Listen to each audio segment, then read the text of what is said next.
आर्यन अब आयत का बहुत ध्यान रख रहा था। उसको एक पल भी अकेला नहीं छोड़ता था। उसकी हर दुख तकलीफ में उसके साथ रहता था। वो आयत को वहां से एक नई जगह ले आया था और वहां पर सिवाय आर्यन के और आयत के कोई भी नहीं था। यहां तक कि कोई नौकर भी नहीं था। नौकर आते थे कर अपना काम करके चले जाते थे। वो खुद ही आयत का ध्यान रखता था। यहां तक उसके लिए कभी कभी खाना भी खुद बनाता था। वो ऐसा क्यों कर रहा था? आयत को कुछ पता नहीं था। बस आयत को इतना पता था, वो उसकी आदी होती जा रही थी। आयत को हर पल आर्यन अपने आसपास चाहिए। हाँ, वो अगर नाराज होती तो आर्यन उसको किसी बच्चे की तरह बहलाता था। अभी आयत को उल्टियां लग रही थी और आयत रो रही थी। वो बहुत घबरा रही थी क्योंकि उसके पास ना तो अब उसकी माँ थी और ना उसके पापा। इसलिए आयत और भी ज्यादा रो रही थी। और अब आर्यन आयत को गोद में उठाकर रूम में लाया और आर्यन उसको बहुत प्यार से समझा रहा था। अब आयत ने किसी बच्चे की तरह रोते हुए कहा, मुझे बार बार वॉमिटिंग क्यों आ रही है? तब आर्यन ने मुस्कुरा कर कहा, बेबी ये सब बेबी के आने पर होता है। अब आयत ने मासूमियत से कहा, तुम्हें कैसे पता? क्या तुम्हारे और भी बच्चे हैं? तब आर्यन ने मुस्कुरा कर कहा, फिलहाल तो एक ही है, दूसरा आने वाला है। अब आयत ने घूर कर देखते हुए कहा, अभी कौन सा है? तब आर्यन ने कहा, मेरे सामने बैठा है। और आयत मुस्कुराने लगी। अब ये कहना गलत नहीं होगा, आर्यन जिस मकसद से आयत को लाया था वो पूरा हो चुका था। आयत उसकी दीवानी हो चुकी थी क्योंकि वो आर्यन शाह था। वो हर लड़की को काबू करने का हुनर जानता था। ऐसे ही उसको लोगों ने प्ले बॉय का नाम नहीं दिया हुआ था। किस लड़की को कैसे करीब लाना है ये आर्यन अच्छी तरह जानता था। और आयत अब आर्यन को वैसे ही प्यार करने लगी थी जैसे वो चाहता था। आयत एक शर्मीली लड़की कब उस आर्यन शाह के प्यार के जादू में खो गई उसको पता भी नहीं चला। और अब आयत हर शर्म तोड़कर उसको प्यार करने लगी थी।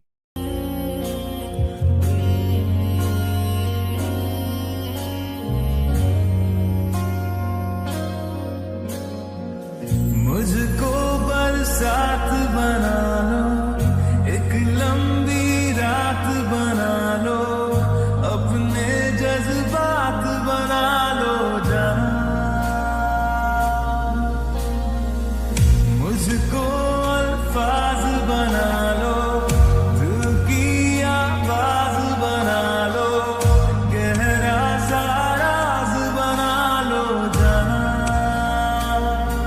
नशा बहकने दो मेरे कातिल, मुझे जीने का हक तो दो।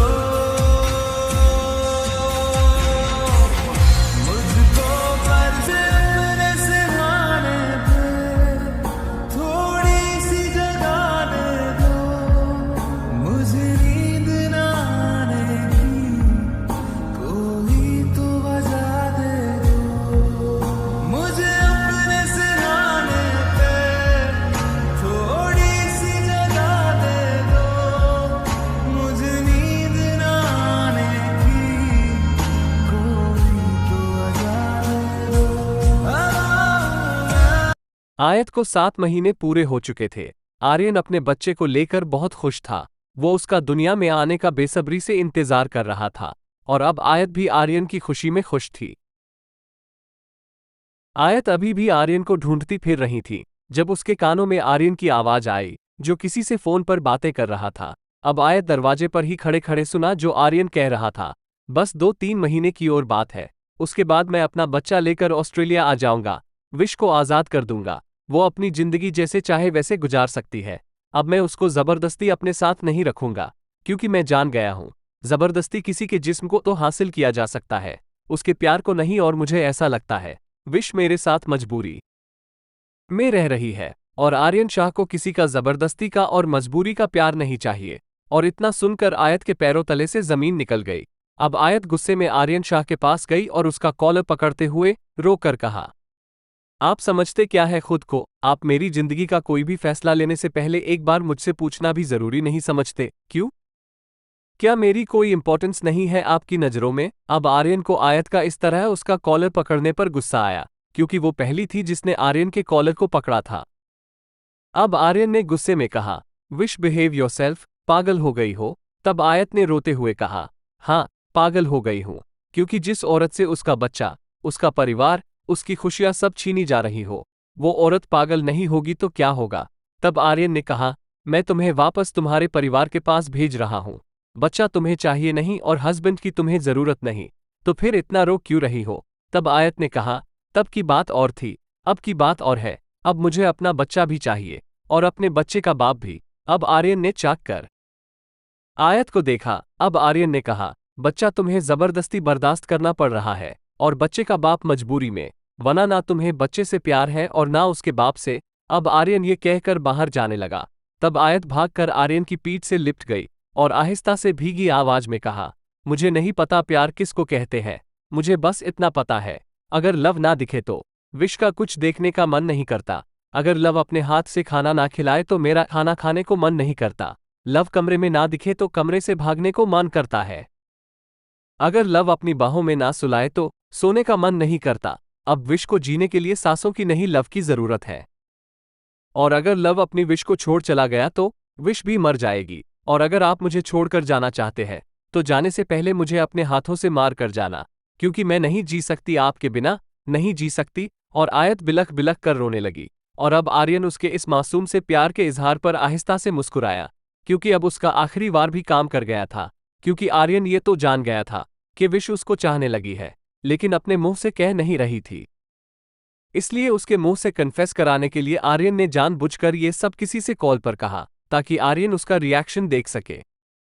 अब आर्यन ने प्यार से कहा, इतना सब कह दिया है तो एक बार ये भी कह दो, लव आई लव यू। तब आयत ने रोते हुए कहा, I love you love, I really love you, please मुझे छोड़कर मत जाना, मैं सच में मर जाऊंगी।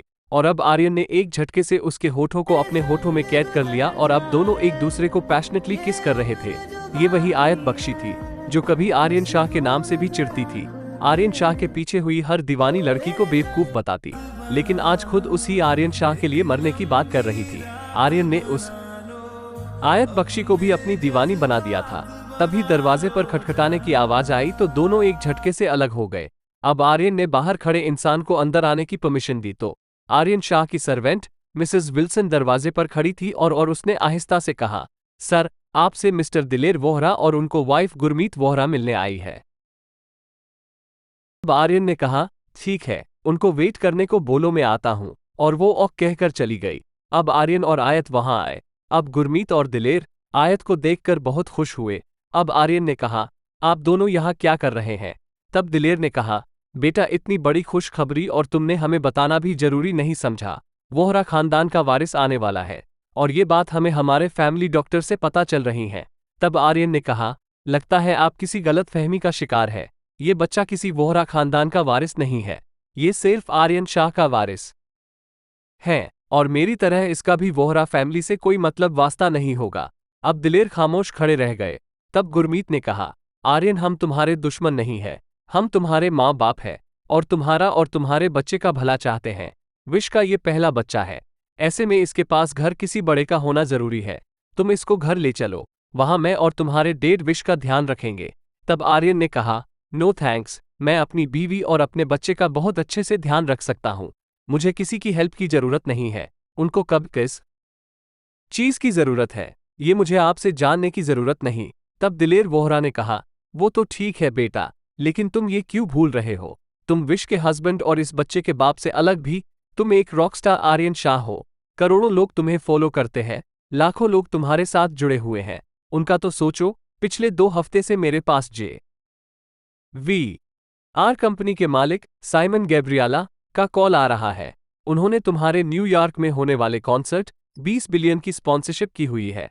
उनका कहना है कि अगर तुमने ये कॉन्सर्ट नहीं किए तो रातों रात बर्बाद हो जाएंगे और फिर तुम्हें भी बहुत बड़ा लॉस होगा। तब आर्यन ने कहा, आई डोंट केयर, क्योंकि मेरे लिए मेरे बीवी बच्चे से ज्यादा कुछ नहीं है। तब दिलेर ने कहा, लेकिन आर्यन, उन लोगों के बारे में तो सोचो जो तुम्हारे साथ जुड़े हैं। उन लोगों को तुम्हारी वजह से लॉस होगा तो उनका कितना दिल दुखेगा। और फिर आर्यन ने कहा, अगर आपकी बात खत्म हो गई हो तो आप दोनों जा सकते हैं। तब दिलेर वोहरा ने आयत से कहा, बेटा, आप ही इसको कुछ समझाओ। तब आयत ने कहा, लव, आपके डेट ठीक कह रहे हैं। अगर आपकी वजह से लाखों लोगों को नुकसान हुआ, उनका दिल दुखा, तो क्या आप चाहते हैं हमारा बच्चा जब दुनिया में आए तो वो लाखों लोगों का दिल दुखा कर आए? तब क्या हम अपनी खुशी मना पाएंगे? अगर ऊपर वाला ना करे हमारे बच्चे को कुछ हो गया तो तब आर्यन ने गुस्से में कहा, शट अप, क्या बोल रही हो, कुछ नहीं होगा हमारे बच्चे को। तब आयत ने कहा, तो आप ये कॉन्सर्ट करेंगे? मैं नहीं चाहती मेरे बच्चे को लाखों लोगों की दुआ की जगह बद्दुआ लगे। तब आर्यन ने कहा, विश फिर तुम्हारा ध्यान कौन रखेगा? तब गुरमीत ने कहा, मैं रखूंगी आर्यन, मैं तुमसे वादा करती हूं, अपनी जान से बढ़कर मैं तुम्हारे बीवी बच्चे का ध्यान रखूंगी, ट्रस्ट मी। अब आर्यन ने कहा, मैं गुरमीत वोहरा पर यकीन नहीं करता, लेकिन मैं एक मां पर भरोसा करना सकता हूं, जो मेरी ना सही कमल और मिसी की तो है। तब गुरमीत ने कहा, मैं तुम्हें भी अपना बेटा मानती हूं आर्यन, एक बार भरोसा करके तो देखो अपनी मां पर। तब आर्यन ने कहा, ठीक है, भरोसा करता हूं, लेकिन अगर मेरी बीवी और बच्चे को कुछ भी हुआ तो याद रखना, आपको और आपकी पूरी नस्ल को तबाह कर दूंगा मैं। अब आर्यन ऑस्ट्रेलिया अपने कॉन्सर्ट के लिए निकल गया और गुरमीत आयत को अपने साथ वोहरा हाउस ले गई। अब से हमारी वीडियो हफ्ते में 2 बार आएंगी, वेडनेसडे और सैटरडे। और तब तक के लिए हमारी कहानी के साथ बने रहे। Thank you. अगर ये कहानी आपको जरा सी भी अच्छी लगे तो प्लीज हमारे चैनल को ज्यादा से ज्यादा लाइक करें, शेयर करें और सब्सक्राइब करें, क्योंकि हमारा टारगेट जल्द से जल्द 4000 घंटे और 1000 सब्सक्राइबर पूरा करना है, वरना हमें अपने चैनल को बंद करना पड़ेगा। इसलिए अगर आप इस खूबसूरत नॉवेल को कंटिन्यू रखना चाहते हैं तो प्लीज हमें सपोर्ट करें। Thank you.